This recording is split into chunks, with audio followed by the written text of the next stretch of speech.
ଟୁନି ଚଢ଼େଇ ତା ନିଜ ସ୍ୱାମୀ ଆଉ ଦୁଇ ଛୁଆଙ୍କ ସହ ହସ ଖୁସିରେ ଜଙ୍ଗଲରେ ରହୁଥିଲା। ଟୁନି ଚଢ଼େଇର ଛୁଆ ଟିନୁ ଆଉ ମିନୁ ବହୁତ ଚଗଲା ଥିଲେ। ସେ ସଦାବେଳେ ବାହାରକୁ ବୁଲିବାକୁ ଚାଲି ଯାଉଥିଲେ।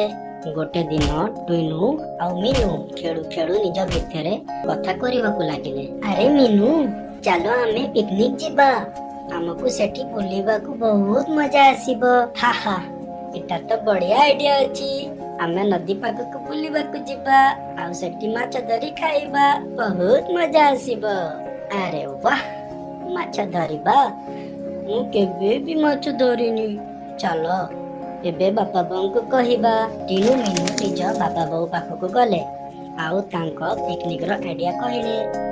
ଆରେ ବାବା, ଖରା ପାଇଁ ସ୍କୁଲ ଆମର ଛୁଟି ହେଇଯାଇଛି। ମିନୁ ଭାବୁଛି କାହିଁକି ନା ଆମେ ପିକନିକ ଯିବା। ହଁ ହଁ ବାବା, ଆମକୁ ପିକନିକ ଯିବାର ଅଛି। ପ୍ଲିଜ ବାବା, ଆମକୁ ପିକନିକ ନେଇ ଚାଲ ନା। ଆରେ ନାହିଁ ନାହିଁ, ଏତେ ଜୋର ଖରାରେ ଆମେ କୋଉଠିକି ବୁଲିବାକୁ ଯିବା? ମୋର ତ ବୁଲିବା ଯିବାକୁ ବିଲକୁଲ ବି ଇଚ୍ଛା ନାହିଁ। ମୁଁ ତ ବାସ୍ ଶୋଇକି ଆରାମ କରିବାକୁ ଚାହୁଁଛି। ଟିନୁ ମିନୁ ଦୁଃଖୀ ହେଇ କାନ୍ଦିବାକୁ ଲାଗିଲେ। ଆରେ ଏଠି ତମେ ନା ପିଲାମାନଙ୍କୁ କନ୍ଦେଇ ଦେଲ। ପିଲା ଯଦି ଜିଦି କରୁଛନ୍ତି ତାହେଲେ ଚାଲ ଆମେ ପିକନିକ ହେଇ ଆସିବା। ପିଲାଙ୍କ ଖୁସିରେ ହିଁ ତ ଆମର ଖୁସି ଅଛି ନା। ମାନି ବି ଯାଅ ଏବେ ତମେ। ପ୍ଲିଜ ବାପା, ଚାଲ ଆମେ ପିକନିକ ଯିବା। ଠିକ ଅଛି, ଯଦି ତମେ ଏତେ ଜିଦି କରୁଛ, ଚାଲ ପିକନିକ ହେଇ ଆସିବା। କାଲି ହିଁ ଯିବା। ଆରେ ପିଲା, ଇଏ ତ କୁହ, ତମେ ପିକନିକ କୋଉଠି ଯିବ? ଆମକୁ ନଦୀ ପାଖରେ ଥିବା ବଗିଚାକୁ ଯିବାର ଅଛି। ଆରେ ବୋଉ, ଜାଣିଛ, ମୋ ସାଙ୍ଗମାନେ କହୁଥିଲେ ନଦୀରେ ବଡ ବଡ ମାଛ ମାନେ ରହୁଛନ୍ତି। ହଁ ହଁ ବୋଉ, ମାଛ ଧରିବାର ଅଛି। ସେଠି ବହୁତ ମଜା ଆସିବ। ଆରେ ତୁମକୁ ଯଦି ମାଛ ଖାଇବାର ଅଛି ତାହେଲେ ମୁଁ ଆଣି ଦଉଛି। ଏଠି ଘରେ ବସି ଖାଇଦବ। ଖରାରେ ବାହାରେ କାହିଁ ବୁଲିବାକୁ ଯିବା? ବାପା, ସେଠି ବହୁତ ଥଣ୍ଡା ପବନ ବହୁଛି ଆଉ ନଦୀରେ ପାଣି ବହୁତ ଥଣ୍ଡା ଅଛି। ଏଥିପାଇଁ ସେଠି ଗରମ ବି ଲାଗିବନି। ଠିକ ଅଛି ଠିକ ଅଛି, ଆମେ କାଲି ବୁଲିବାକୁ ନିଶ୍ଚୟ ଯିବା।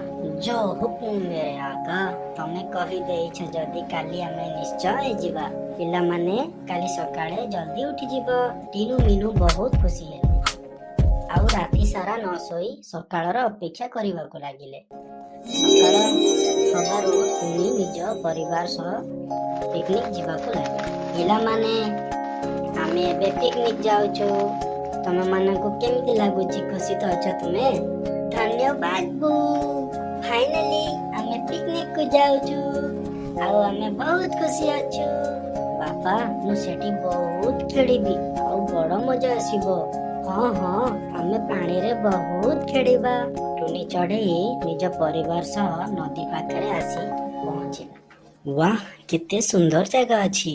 ଧନ୍ୟବାଦ ବାପା ବୋଉ, ଆମକୁ ଏଠି ଆଣିବା ପାଇଁ। ଆମେ ବହୁତ ଖୁସି ଅଛୁ। ପିଲା, ଏଟା ତ ବହୁତ ଭଲ ଜାଗା। ତମେ ସତ କହିଥିଲ। ଏଠି ତ ଥଣ୍ଡା ଥଣ୍ଡା ପବନ ବି ବହୁଛି। ବାପା ବୋଉ, ଆମେ ଚାଲିଲୁ ମାଛ ଧରିବାକୁ। ଆରେ ଦେଖିକି ଯିବ। ଏ ପିଲାମାନେ ପିକନିକକୁ ଆସି ଭାରି ଖୁସି ହେଇଗଲେ। ଆମ ପିଲାମାନେ କେତେ ଖୁସି ଅଛନ୍ତି। ଟିନୁ ମିନୁ ନଦୀରେ ଯାଇ ମାଛ ଧରିବାକୁ ଲାଗିଲେ ଆଉ ଖୁସି ଖୁସି ଖାଇବାକୁ ଲାଗିଲେ। କାଳୁ କାଉ ଲୁଚିକି ଆସି ଟିନୁ ମିନୁ ପଛରେ ଥିବା ମାଛର ଟୋକେଇରୁ ମାଛ ଚୋରି କରି ପାଖରେ ଥିବା ଗଛରେ ବସି ଖାଇବାକୁ ଲାଗିଲା। ଯେତେବେଳେ ଟିନୁ ଆଉ ମିନୁ ଦେଖିଲେ ତାଙ୍କ ଟୋକେଇରୁ ମାଛ ସବୁ କେମିତି କମିବାକୁ ଲାଗିଲେ, ଏହା ଦେଖି ଦୁହେଁ ଆଶ୍ଚର୍ଯ୍ୟ ହେଇଗଲେ। ପୁଣି କାଳୁ କାଉ ଆସିଲା ଆଉ ଟୋକେଇରୁ ବାଞ୍ଚିଥିବା ମାଛକୁ ନବାକୁ ଲାଗିଲା। ସେତିକି ବେଳେ ଟିନୁ ମିନୁ ଦେଖିଦେଲେ। ଆରେ ଇଏ ଦେଖ ମିନୁ, କାଳୁ କାଉ ତ ଆମର ମାଛ ଚୋରି କରି ନଉଛି। ଏ ମାଛ ତ ଆମେ ଧରିଥିଲୁ ନା। ଆରେ ନାଦାନ ପିଲା, ମୋର ତ ଏହି କାମ ଅଛି, ସମସ୍ତଙ୍କୁ ହଇରାଣ କରିବା ଆଉ ତାଙ୍କ ଖାଦ୍ୟକୁ ଲୁଚେଇକି ଖାଇବା। ଚାଲ ମାଛ ଧର ଆଉ ସବୁ ମାଛ ମତେ ଦିଅ, ନହେଲେ ମୁଁ ଏ ନଦୀରେ ତୁମକୁ ବୁଡେଇ ଦେବି। ଦୂରେଇ ଯା ମୋ ପାଖରୁ ଆଉ ନିଜ ମାଛ ନିଜେ ଧରି ଖାଅ। ନଦୀରେ ବହୁତ ସାରା ମାଛ ଅଛନ୍ତି। ଆରେ ନାହିଁ ନାହିଁ, ଏତେ କଷ୍ଟ କରି କିଏ ମାଛ ଧରିବ? मते तो बिना कष्ट करी समस्तंकर खाद्य चोरी करबाकू मजा लागुची। चलो चलो बहुत कथा होच तमे। छुआ माने आहुरी माछ खाइबार अछि। आउ मोर स्त्री गोरी काऊ पाई भी नबार अछि। एतिकी कही काळू काऊ दुई जनଙ୍କୁ बहुत डराई देला।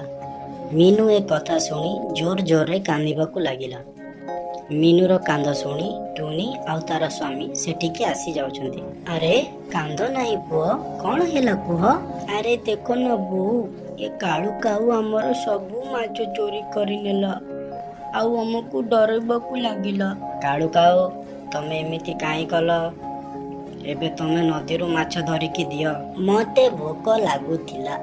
मो स्त्री गोरी काऊ भी भोकिला अछि, ता पाई भी नेबार अछि।